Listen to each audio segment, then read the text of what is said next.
Welcome to the Founder Experience, where we're charting the unpredictable waters of startup ventures. I'm Nathan Williams. And I'm Alex Gutjahr.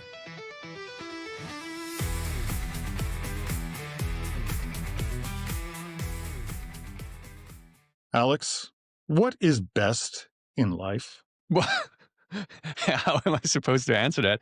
What is best in life? What is best in life? Wow, that's a tough question. What's best? I don't know. Enjoying each and every day. No, of course not. Of course, that was too easy. To crush What is your it? Tell me. enemies, to see them driven before you, and to hear the lamentations of their women. Okay, that's a good start. So Conan the Barbarian. Quote from Conan the Barbarian. That's where that comes from. What is best in life, Conan? To crush your enemies, to see them driven before you, to hear the lamentations of their women. I see. I want to talk about competition. Yeah. Let's go.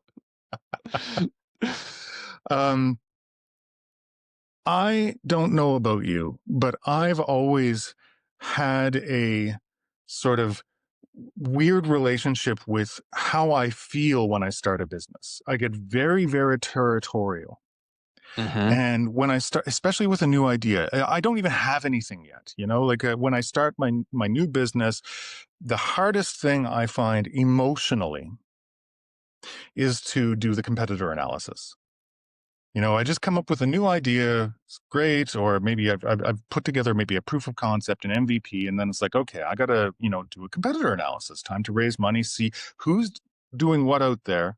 And then as soon as I even see the name, I'm like, oh, no, there's one competitor. Damn it! I thought it's the best idea. There's one. I'm out of the market. I'm out of the market. Just no way. Then it's like, okay, maybe they're bad. Maybe I hate them. Maybe and it's probably not a helpful attitude, but it's a gut reaction, and it's a very normal reaction because you're trying to do something and you see someone is competing with you for resources. So you've got to mentally justify that. What if I'm not good enough? What if they're not good enough? Maybe that's it. Maybe they're not good enough. Maybe I can crush them. It's generally better to have a sort of an open-eyed view as to what they're doing. And because at some point, the reason you have to do the competitor analysis is because you've got to differentiate yourself. The one thing that most investors will tell you when you start your business is that it's not a good thing if there are no competitors or very few, because it might mean there's no market. It's possible, but very, very rare that you time your business perfectly, so that you get the first mover advantage. You're first to a brand new blue ocean market that is going to exist. It's going to be huge, and you're actually just in perfect time, so there's no competition, and you can eat it all up. Very rare. Yeah, almost impossible.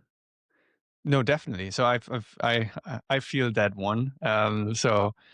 Because when you come up with the idea and you're already emotionally attached to, and you can see it through how that will be something that people want, right? Whatever it is that you're building. And then you do the analysis and you see there's someone, how could that even be? And then I feel even the numbers are skewed, right? So even if it's a business, and I've done this before where you see, okay, it's a handful of competitors. Let's say, okay, there are about 10, right? This is already disheartening to see. Like there are 10 already. The idea is that. And then I try to think about all the people in Berlin opening up yet another kebab shop where you just step out of the door. You can see 3 other ones just inside, right? And they're still doing it and they're still making a living.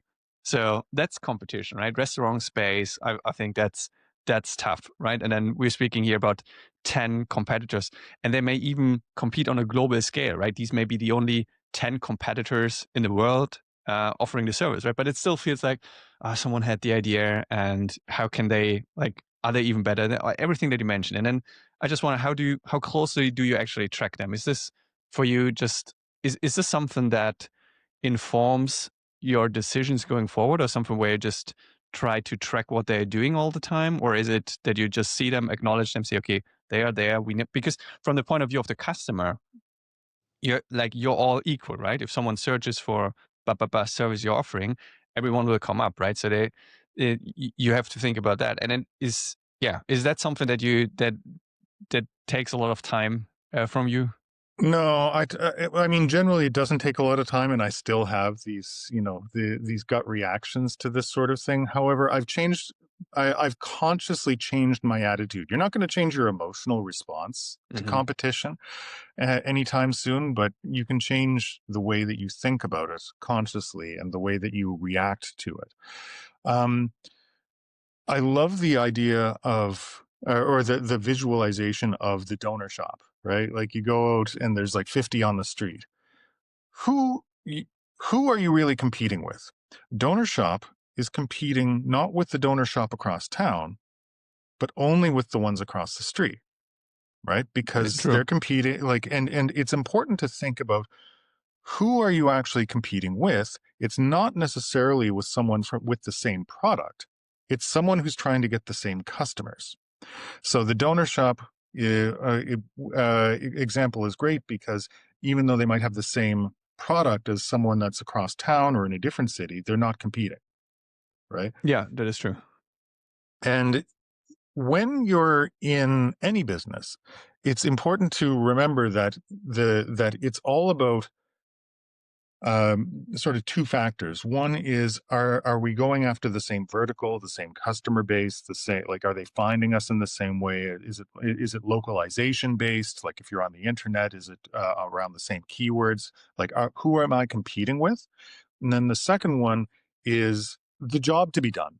Hmm. So you might have a similar looking product, but maybe it's solving a different problem for the customer. So the classic example of this is um, is like Starbucks, right? They make coffee, but Starbucks in the 80s and 90s never competed with the big coffee brands that got sold in the store because they're not selling coffee. They were at the time selling a space to be in. They were Hmm. selling a third space. They were selling like a library or a club. You would go there and learn the lingo and stay there. And yeah, you'd buy coffee, but you didn't go there for the coffee because went there.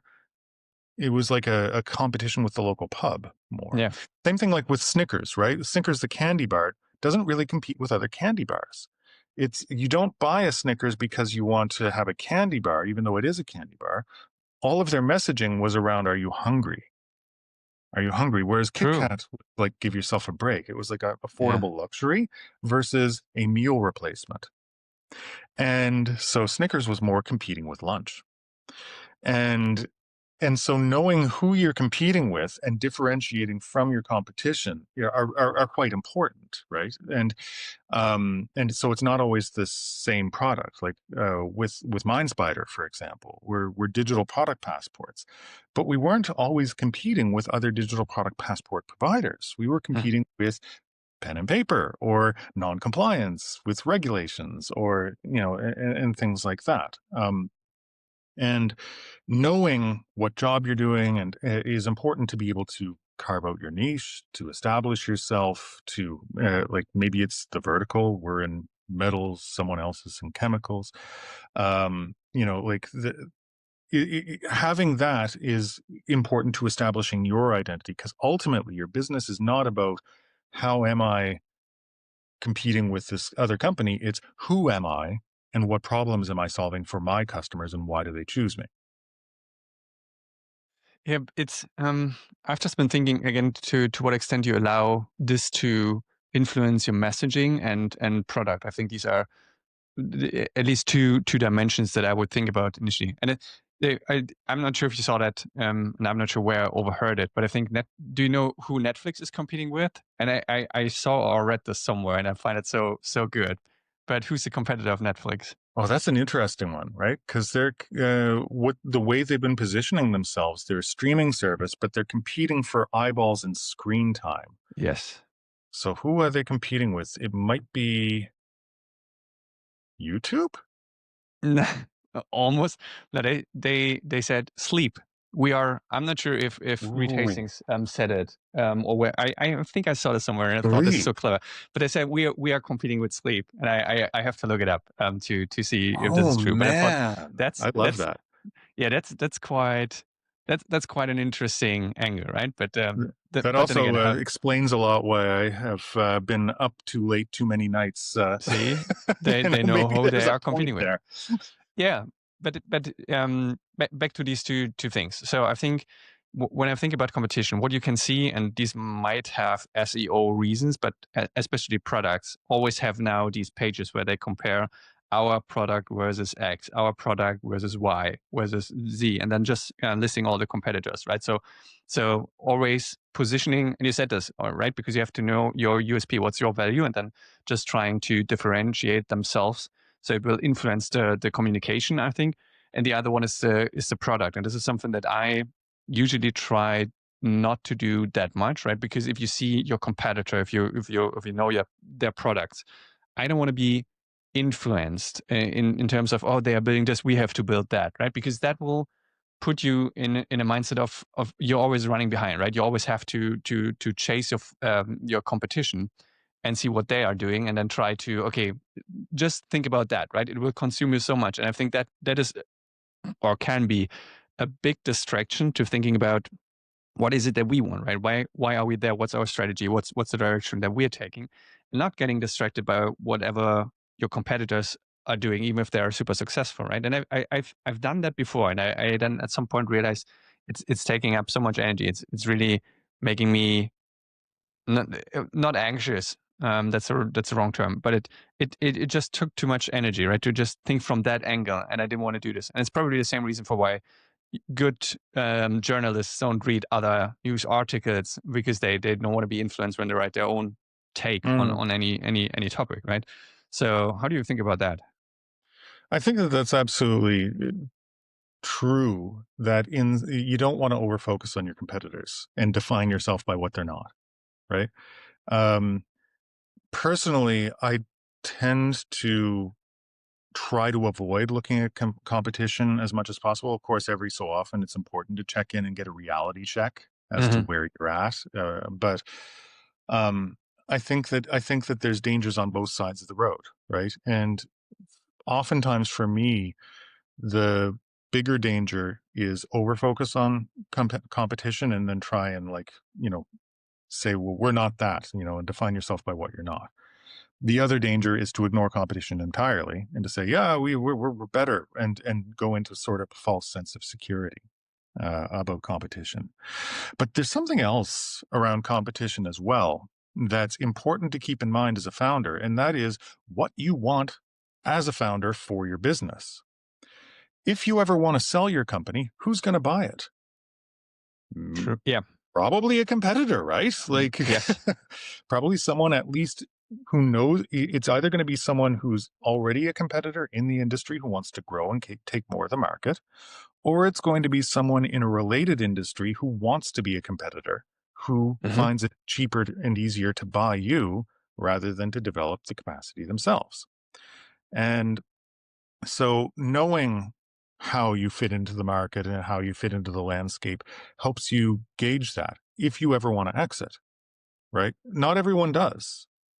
Not everyone does. And looking at the quote from the beginning of the episode here, the Conan the Barbarian quote, Yeah. um, Nike, I think, is a really good example of a company that just encompasses that spirit of competition. Like they didn't want to work with their competitors or do something. They want their whole messaging is to crush and to dominate and to win and to be the best and to take on the market. And it's part of their company culture. And there's nothing wrong with that.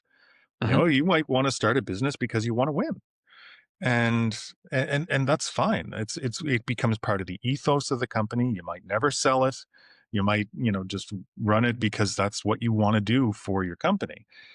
But it's important to know that as well, right? Like, because if you do that, then first of all, don't choose a blue ocean market, because if you're in it to compete, then the whole strategy of the company is to look at what other people are doing, compete, Hmm. dominate, and win.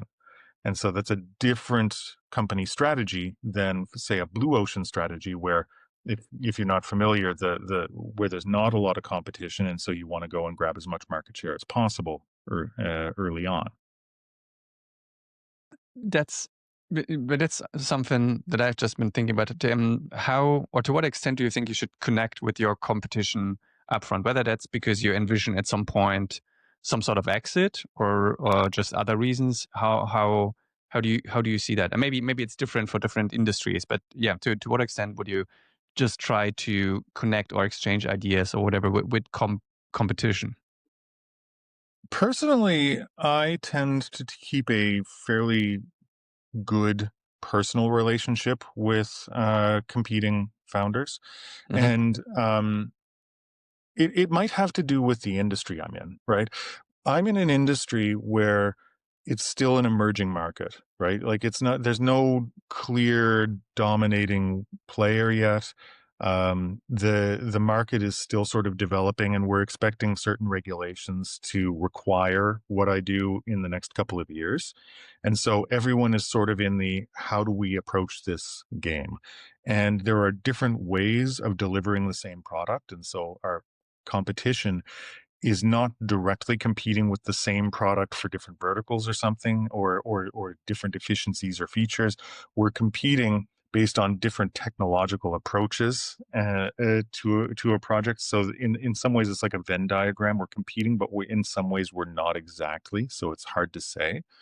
And in this type of environment, it really does help to keep a very good open line of communication, because there will come consolidation at some point where companies get together in order to make the bigger story.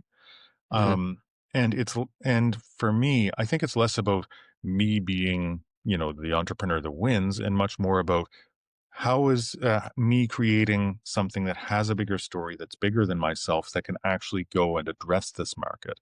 And so if I can do it on my own, great. If we do it with our competitors, or with a related company, or get sold, or get bought, or buy someone else, or merge, in order to make that story, that's okay too, because the important thing is to build something, right? And that's the mentality I have. And part of that mentality comes because that's what I wanted to do from the beginning. I like building businesses. It wasn't about this particular business when I started. This particular business was something I was interested in, that used a technology, but it was more about, how can I build something bigger than me, right? Yeah. And so with that attitude, then of course it makes sense to chat with your competitors regularly, because even with my closest competitors, there are things we compete on and things that we don't, right? Because we do Yep. multiple things. I would even argue that not all competitors are doing business the same way that you do, right? Or value the same thing. So I've seen this before. Even if you have a handful of competitors, some may do, or some may provide their service or product differently than others, right? And you may or may not agree with them. I know it's a little bit fuzzy, but what I want to say is, you can even, or I found it in the past that I approach competitors who I felt with are more aligned with the way we do certain things, right? And then there Yeah. are others where I felt like this is this is borderline shady at the least, right? So I don't like the way you do business. So it's, well, but this, I found it then easier to reach out to those competitors where I felt, okay, we are in here for the same mission, right? So at the end of the day, we are serving the same customer base, and why not at least exchange ideas? And I always found that very approachable. And then there are competitors where I know, okay, this is we'll not be friends, at least on that level.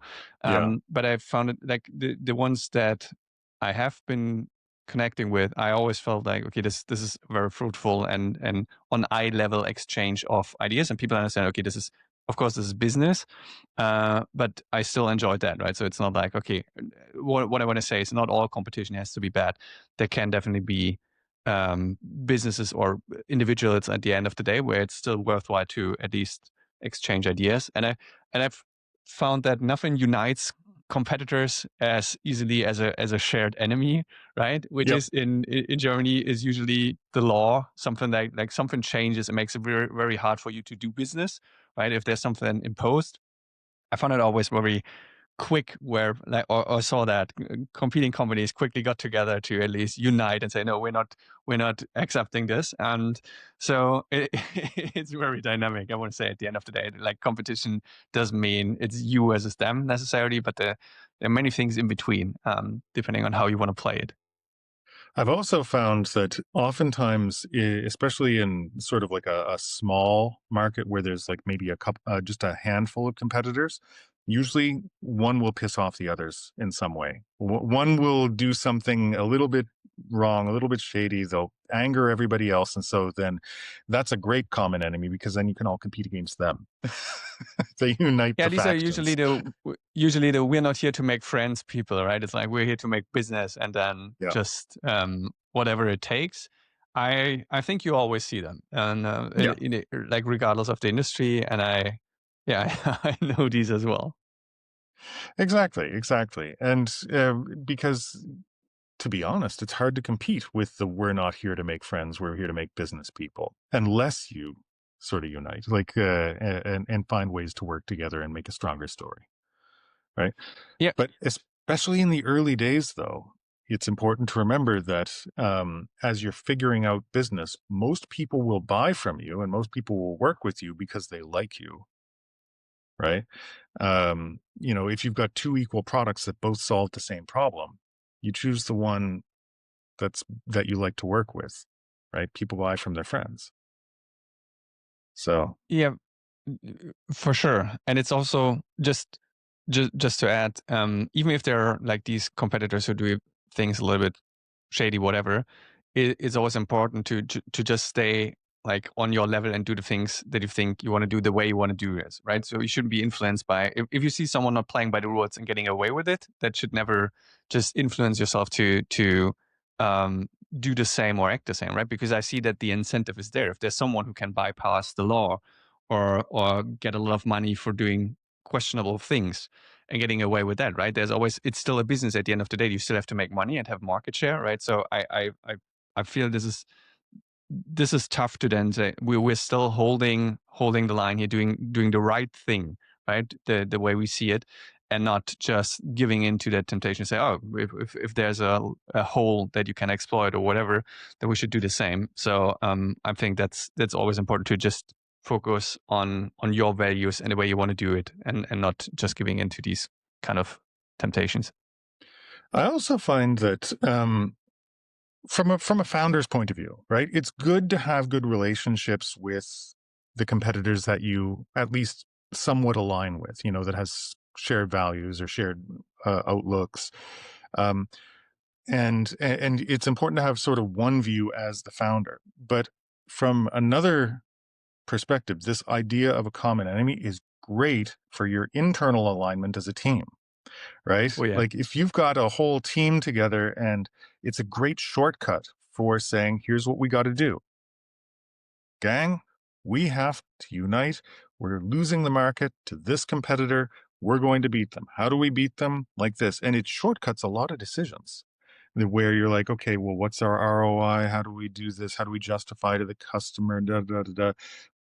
Well, the arguments are here's the benchmark, here's what the competitor ABC is doing, and we're going to offer this, and it's going to be better, and it's going to win, and that's how, right? Like it shortcuts so many of those awkward conversations and decisions because someone has set a benchmark, and then you can compare yourself to them. Though that may be tricky, right? Just to what we said before, if usually that will be one of the biggest competitors, right? And then maybe a prime candidate for just buying your company at some like it may happen buying your company, and then if the whole company is just rallied against that new owner of the company, you might put yourself in a tough position there, right? If we say, oh, we It's a competed all the delicate time, but balance. now Good now news, he's buying the everyone. We're company. going to work with the Yeah. devil. So so I can imagine that's going to be a hard sale internally. But yeah, other than that, I agree. It makes like you can align people so much on that shared Although maybe enemy. I at that think point it's that's someone else's problem. You've sold the company, everyone hates each other, and you go, bye, I'm taking my money and leaving. Uh, it depends on how you want to play that, right? But yeah, it always. I mean, that's a good rational thing to end on. It always depends, right? There's no even for that. There's no silver bullet or one answer to that. It always depends on even if you go into a business, what are your values? What is always also the end game, right? So we touched upon exits, which is probably a topic on its own, but then also thinking about, okay, how do I want to do this? Where should this go? What's the end game for this? And for me personally, as the founder, because that then will of course inform many decisions along the way and how you want to do it.